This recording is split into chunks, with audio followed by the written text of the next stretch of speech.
हम हैं वॉरियर, हम हैं वॉरियर, मुदिता IAS के वॉरियर। हम खेल खेल में पढ़ते हैं, किसी डाउट से अब ना डरते हैं। हम सबसे आगे निकलते हैं, हम हैं वॉरियर। एक दूजे को पढ़ाने से बढ़ता है ज्ञान हमारा, पढ़ते पढ़ाते आगे बढ़ते, यही है सिद्धांत हमारा। हम हैं वॉरियर, हम हैं वॉरियर, मुदिता IAS के वॉरियर।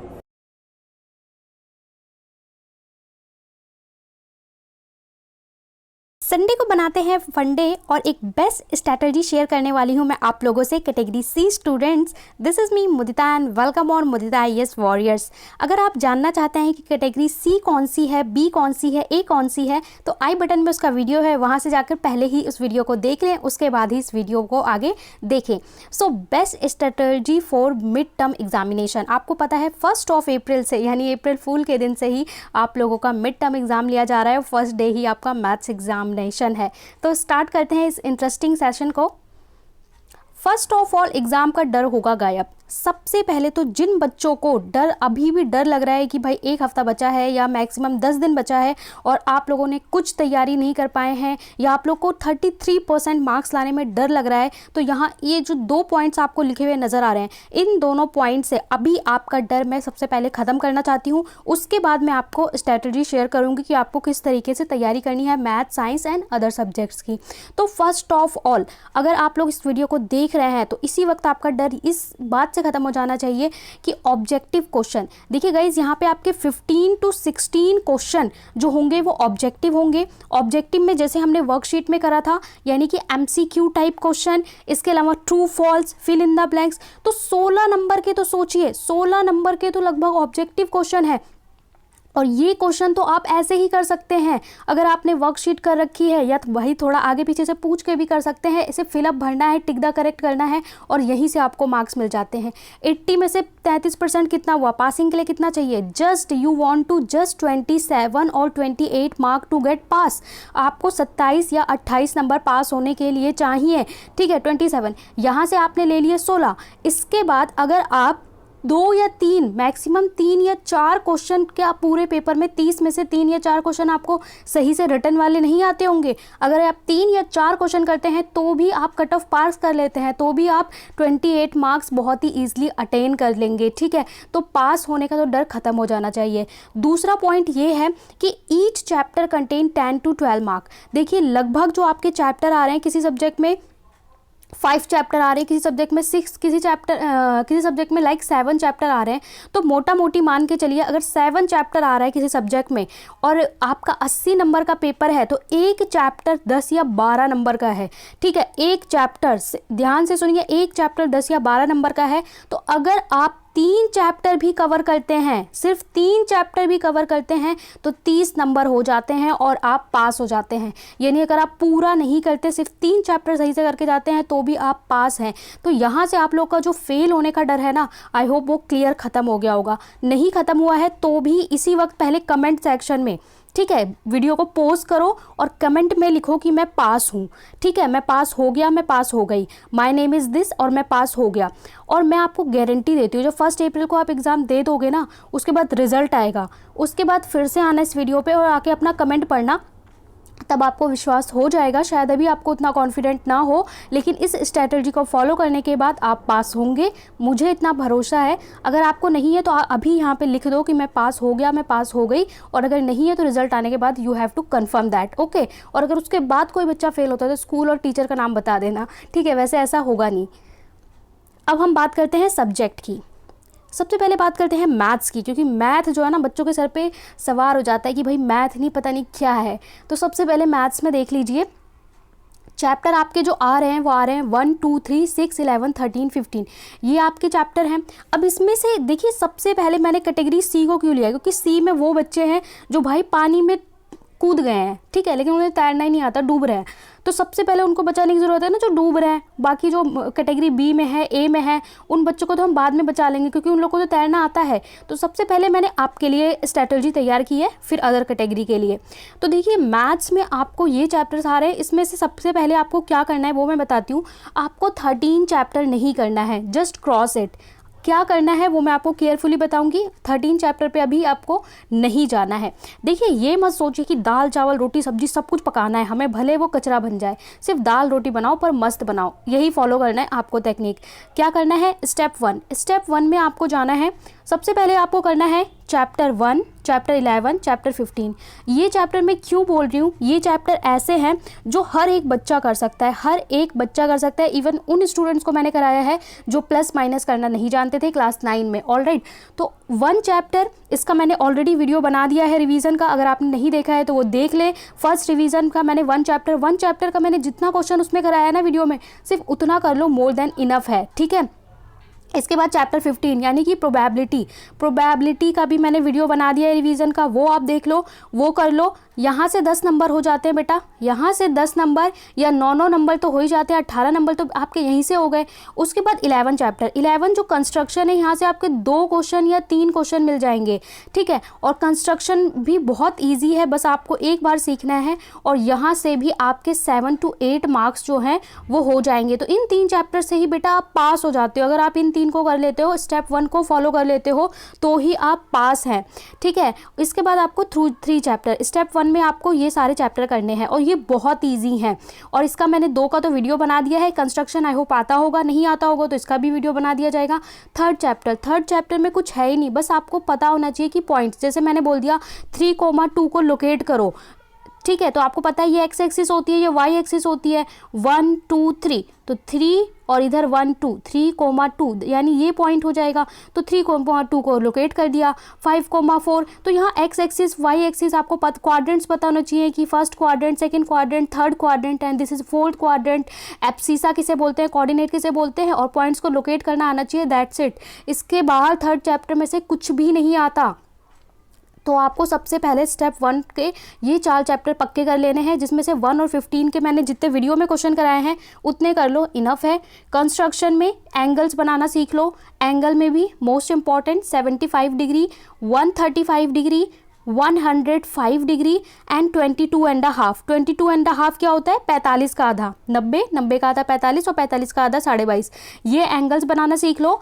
और 11.2 में क्वेश्चन नंबर 1 2, दैट्स इट, इतना ही करना है, क्वेश्चन 1 2 बस, और कुछ नहीं करना, ठीक है। ये हो गया आपका। जैसे ही आपका स्टेप 1 कंप्लीट हो जाता है, अब आपको जाना है स्टेप 2 पे। स्टेप 2 पे क्या करना है, देखिए जो 2 चैप्टर है पॉलिनोमियल, ये काफ़ी बड़ा है तो इसको पूरा आपको करने की ज़रूरत नहीं है, पर जो इसके सिंपल और इजी क्वेश्चन है, जब हम पेपर में इजी क्वेश्चन छोड़ते हैं तो ज़्यादा तकलीफ होती है, तो जो इजी क्वेश्चन है वो कर लो। जैसे कि आपको एक पॉलिनोमियल दिया है जिसको px बोलते हैं, ठीक है, x² + 2 + 4, और आपको बोला है कि जो gx है ये इसका फैक्टर है कि नहीं। gx में आपको x + 3 दे दिया, तो gx मतलब क्या होता है, ये x + 3 है, यानी x = -3 है। तो -3 को इस पॉलिनोमियल में अगर आप -3 रख के देखो और इसकी वैल्यू 0 आ जाती है तो ये इसका फैक्टर होता है। तो इस तरीके के जो क्वेश्चन है बहुत ही सिंपल वाले, या फिर इसका फैक्टराइज करना 2 + 6, इसके फैक्टर्स निकालना, समथिंग फैक्टर्स निकालना, इस तरह के जो क्वेश्चन है वेरी सिंपल, जो बिल्कुल ही सिंपल है उनको कर लीजिए, ठीक है। पूरा चैप्टर पे मत जाओ, पर बहुत ही सिंपल जो है वो करने हैं। इसके बाद चैप्टर 6 की अगर मैं बात करूं तो चैप्टर 6 में भी लाइंस एंड एंगल्स में भी आपको सिंपल डायग्राम वाले क्वेश्चन करने हैं। इस तरह से फिगर्स बनी हुई हैं, ठीक है। यहाँ पे दे दिया आपको 30 डिग्री, ये आपको दे दिया 90 डिग्री। आपको पता होना चाहिए किसी भी लाइन पे जो एंगल होता है वो 180 डिग्री का होता है। अगर एक एंगल दे दिया है तो दूसरा 180 में से माइनस करके निकाल लो। तो कुछ क्वेश्चन तो डायग्राम को देख के सॉल्व हो जाते हैं, तो इस तरह वाले क्वेश्चन आप ज़रूर कर ले, ठीक है। पूरा मैं नहीं कह रही हूँ करने को, जो ईजी क्वेश्चन है वो ज़रूर कर ले। और कंस्ट्रक्शन, ये वाला जो चैप्टर होता है ना ज्योमेट्री का, इसका बेनिफिट ये होता है कि जब आप एग्जाम में जाते हैं तो इसका अगर आपको क्वेश्चन में कुछ भी नहीं आता फिर भी आप लिख दो गिवन जो क्वेश्चन में दिया हुआ है ना बेटा कि ये AB = BC, तो जो गिवन है वो लिख दो, टू प्रूफ जो पूछा है वो लिख दो, डायग्राम बना दो, दैट्स इट, आपको 1 नंबर यहीं से मिल जाएगा। अगर आप प्रूफ नहीं करते हैं तो भी, तो ये बहुत अच्छा बेनिफिट वाला होता है। जो कुछ भी नहीं आता तो भी इतना करो, आपको ज़रूर मार्क मिलेगा। इतना आप यहीं पे पास हो चुके हो, ये कर लेते हो, आपके मार्क्स और थोड़े बूस्ट हो जाएंगे। और इसके बाद आपको क्या करना है, 13 चैप्टर मैंने कटवा दिया था जी हाँ, लेकिन अब आपको इसमें क्या करना है, थोड़ी सी स्मार्टनेस दिखानी है। वो स्मार्टनेस क्या है, आपको बस फॉर्मूला शीट याद कर लेनी है। आपको याद होगा मैंने एक वीडियो बनाया था जिसमें 13 चैप्टर के सारे फॉर्मूले मैंने एक शीट में दिए थे, तो आप लोग उस वीडियो से, और टेलीग्राम पर भी वो शेयर कर दिया था, तो वहाँ से आप सारे फॉर्मूले याद कर सकते हैं, आपकी बुक में भी हैं। बस फॉर्मूले याद कर लो, क्योंकि यहाँ पे 6 या 7 एक्सरसाइज आप सॉल्व करने जाओगे तो भी कॉन्फिडेंट नहीं है एग्जाम में सारे क्वेश्चंस कर पाओगे नहीं। तो इस चैप्टर को आपको नहीं करना है, बस इसके फॉर्मूले याद करने हैं। फॉर्मूले क्या करने हैं, रट लेने हैं। फॉर्मूले रट लो, पेपर में देखो क्वेश्चन आया है कोन पे, अच्छा तो कोन का लिख लिया तुमने, लेंथ दे रखी है, ब्रेड दे रखी है, हाइट दे रखी है, इसके बाद फॉर्मूला लिखा, फॉर्मूले को डब्बा बना दिया और छोड़ दिया क्वेश्चन। इस तरीके से क्वेश्चन में अगर आप सॉल्व नहीं करते, सिर्फ फॉर्मूला भी लिखते हो, तो आपको 1 नंबर मिलेगा। इसलिए बस फॉर्मूला याद कर लो और शेप देख लो, कोन आई है तो ये, ठीक है, त्रिभुज आया है, ट्रायंगल कोन आया है तो ये, इसके बाद जो भी शेप आया है, ठीक है, क्यूबॉइड आया है तो ये, उसका फॉर्मूला लिख दिया और आगे बढ़ गए। तो यहाँ पे सिर्फ आपको फॉर्मूला प्रिपेयर करना है। अगर कहीं पे आपसे क्वेश्चन पुट हो जा रहा है तो पुट कर दो, और आप लोग हो गए मैथ्स में पास। ओके, आई होप आपका डर निकल गया होगा। तो focus on these chapter, then go to this, then go to this. अब बात करते हैं साइंस की। साइंस में देखिए जस्ट आपके 5 चैप्टर आ रहे हैं और आप देखिए 80 नंबर का है, 80 मार्क्स का है। यहाँ केमिस्ट्री का जस्ट 1 चैप्टर है, ठीक है, फिजिक्स के आपके 2 चैप्टर हैं और बायोलॉजी के भी आपके 2 चैप्टर हैं। तो यहाँ पे आपको क्या करना है, यहाँ पे भी आपको स्मार्ट वर्क करना है। स्मार्ट वर्क देखिए 8 और 9 जो है आपका चैप्टर, ये फिजिक्स का है। यहाँ पे आते हैं न्यूमेरिकल यानी कि सवाल, तो आप इस पर ज़्यादा टाइम मत वेस्ट करिए, थ्योरेटिकल चैप्टर पर ज़्यादा ध्यान दीजिए। थ्योरेटिकल यानी चैप्टर 2 और चैप्टर 5, चैप्टर 2 और 5 को आपको बहुत अच्छे से पक्के करना है, क्योंकि चैप्टर 2 और 5 करके ही आप पास हो जाओगे। केवल चैप्टर 2 और 5 को आप बहुत बेहतरीन तरीके से कर लो, पास हो जाओगे। और चैप्टर 13, अब आपको इसमें क्या करना है, सबसे पहले तो चैप्टर 5 को प्रिपेयर करिए। प्लांट और एनिमल सेल में डिफरेंस और दोनों का डायग्राम बहुत अच्छे से। लाइसोसोम को सुसाइड बैग क्यों कहते हैं, RER, rough endoplasmic reticulum, smooth endoplasmic reticulum में डिफरेंस क्या है। माइटोकॉन्ड्रिया को पावर हाउस या किसको पावर हाउस कहते हैं। गोल्गी अपरेटस का काम क्या है, ATP और DNA का फुल फॉर्म क्या है बेटा, ठीक है। इतना आपको करना है चैप्टर 5 से। चैप्टर 2 में इन दोनों में डिफरेंस करना है, कंपाउंड एलिमेंट में डिफरेंस करना है, टिंडल इफेक्ट क्या होता है और सेपरेशन मेथड्स जो हैं वो। और इसके अलावा कुछ अगर आपको कंपाउंड चीज़ें दे दी और बोलेंगे कि आप बताओ इसमें से कौन सा कॉलॉइड है, कौन सा सस्पेंशन, कौन सा ट्रू सोल्यूशन, तो वो आपको पता होना चाहिए। इसके बाद बात करते हैं कि अगर आपको why do we fall ill, तो इसमें acute disease, chronic disease, infectious disease, micro organism की एक टेबल है, उसमें लिखा हुआ है कि बैक्टीरिया से होने वाली बीमारियाँ, उसके बाद वायरस से होने वाली बीमारियां। तो इस वाले टेबल को अच्छे से याद कर लो, ठीक है। HIV का क्या है, प्रिवेंशन क्या है, फुल फॉर्म क्या है, डिजीज़ के कारण क्या है, ये सारी चीज़ें कर लो, दैट्स इट। इसके बाद 8 और 9 में आपको न्यूमेरिकल बहुत सारा करने की ज़रूरत नहीं है। आपको क्या करना है, फॉर्मूला याद कर लेना है। जैसे फोर्स का फॉर्मूला क्या होता है, MA, मास इंटू एक्सेलरेशन। इस तरीके से फॉर्मूले को याद कर लो। लॉ ऑफ इनर्शिया का लॉ याद कर लो। एप्लीकेशन ऑफ इनर्शिया की जग क्यों फील होता है, जब बस चलती है तो आपको धक्का क्यों महसूस होता है। इसके अलावा लॉ ऑफ मोशन, 3 लॉ है, फर्स्ट, सेकेंड, थर्ड, तीनों के जो लॉ की स्टेटमेंट है ना, लाइंस में लिखा हुआ है कंटेंट, उसकी डेफिनेशन है, तीनों लॉ की डेफिनेशन याद कर लो, ठीक है। न्यूमेरिकल अगर आपसे नहीं हो रहे हैं तो न्यूमेरिकल छोड़ो, जो चीज़ नहीं हो रही है उसमें उलझने की ज़रूरत नहीं है। पेपर में कोई ये नहीं देखेगा कि आपने आसान क्वेश्चन करके मार्क्स लिया है या कठिन क्वेश्चन करके मार्क्स लिया है, बस नंबर से मतलब है। तो यहाँ पे आपको नंबर देखने हैं, ना कि कुछ किसी को दिखाना है, नंबर पाने हैं, ठीक है। तो इस तरीके से आप करेंगे, you have to qualify science as well. इसके बाद बात करते हैं सोशल साइंस की। तो सोशल साइंस में देखिए आपके पास हिस्ट्री है, ज्योग्राफी है, पॉलिटी है, इकोनॉमी है। यहाँ पे मैं बेस्ट बात बता दूँ कि 80 नंबर के पेपर में जो चारों हैं डिवाइड बाय 4 यानी 20 मार्क्स का हिस्ट्री, ठीक है। बहुत अच्छी बात है कि ये आएगा 20 मार्क का, ये आएगा 20 मार्क का, ये आएगा 20 मार्क का, ये आएगा 20 मार्क का। अब देखिए हिस्ट्री में केवल 1 चैप्टर है, 1 चैप्टर से आपको 20 नंबर मिल जा रहा है। और SST में भी आपके कैसे आएंगे, सोर्स बेस्ड क्वेश्चन और MCQ क्वेश्चन भी मिल जाएंगे। तो अगर आप सिर्फ 1 चैप्टर करते हो और MCQ वगैरह हल कर लेते हो तो वैसे ही आप पास हो, ठीक है, समझ रहे हो इस बात को। तो देखिए हिस्ट्री में एक चैप्टर करके 20 नंबर, तो अच्छी बात क्या है, कम करके ज़्यादा मिले, कम करके ज़्यादा मिले। तो सबसे पहले आपको हिस्ट्री प्रिपेयर करना है। एक ही चैप्टर में बेटा 20 नंबर है, मतलब इसमें शॉर्ट क्वेश्चन भी आएगा, 1 मार्क का, 2 मार्क का, 3 मार्क का, 4 मार्क का, सारे क्वेश्चन आएंगे। फ्रांस की क्रांति, फ्रेंच रिवॉल्यूशन के रीजंस क्या थे, क्वेश्चन मैंने सारे करवा रखे हैं। फ्रांस की क्रांति पे वीडियो बना रखा है इंग्लिश हिंदी दोनों मीडियम में, और उसका सॉल्यूशन PDF भी शेयर कर रखा है टेलीग्राम पे, ठीक है। तो यहाँ से इस चैप्टर को तैयार कर लो अच्छे से। अब देखिए ज्योग्राफी में 3 चैप्टर है, इसको छोड़िए। इसके बाद आपको आना है पॉलिटी पे। पॉलिटी में जस्ट 2 चैप्टर है, ठीक है, वाई डेमोक्रेसी एंड कॉन्स्टिट्यूशन वाला। तो कॉन्स्टिट्यूशन डिज़ाइन एंड डेमोक्रेसी, यहाँ से 2 चैप्टर करके, लोकतंत्र क्या क्यों और हमारा संविधान निर्माण, तो 2 चैप्टर करके आपको 20 नंबर। तो अगर आप कोई 2 बुक कर लेते हो ना, 2 बुक कर लेते हो तो आप पास हो, पर उन 2 बुक को अच्छे से करिए, ठीक है।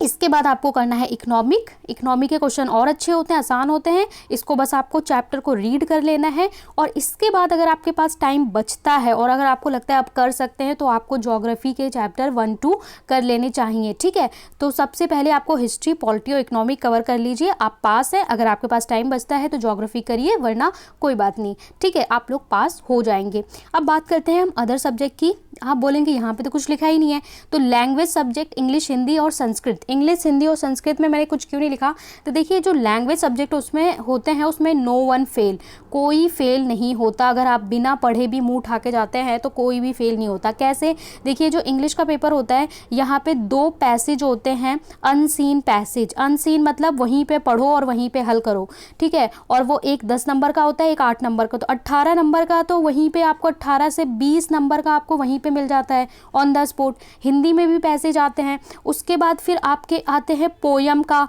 आपकी किताब का पोयम या फिर कविता, उससे पढ़ के देने होते हैं। पठित गद्यांश यानी सीन पैसेज, ठीक है, वो सारा आपको प्रिपेयर करने की ज़रूरत नहीं, ऑन द स्पॉट आप कर सकते हो। इसके अलावा आपका आता है कि लेटर